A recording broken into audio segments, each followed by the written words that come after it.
Hello and welcome to Art at Home.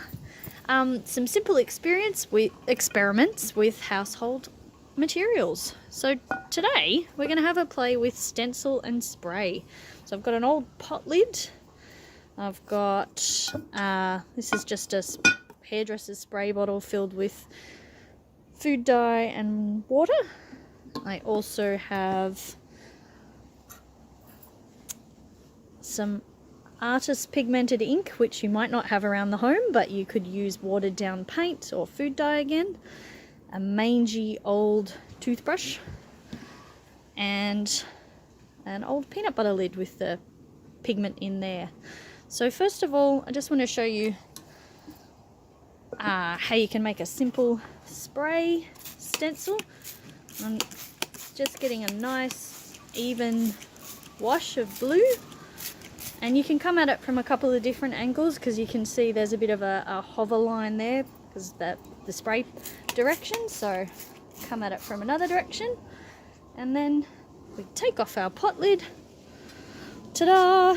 We get an interesting negative space here, which could be the beginning of a planet or a face or all sorts of things.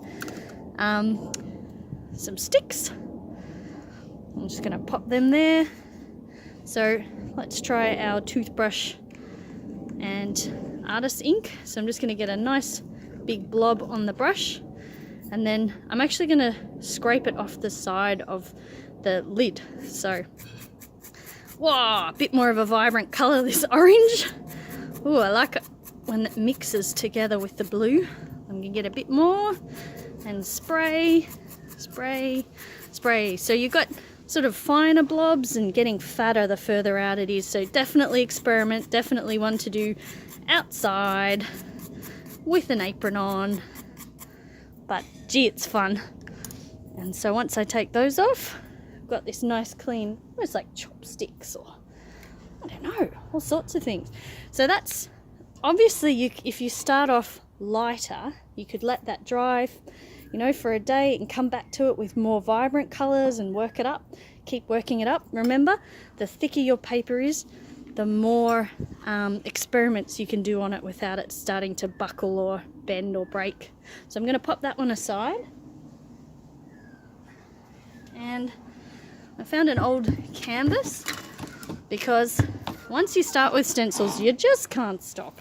So I went through and found all sorts of weird and wonderfully shaped things around the garden. So watering can, maybe some of Lenny's Duplo train tracks.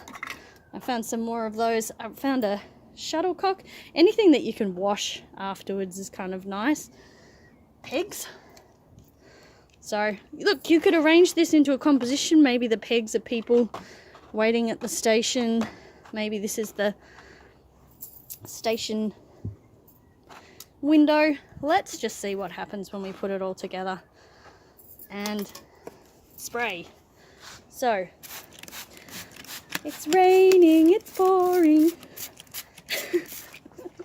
The station's getting soaked.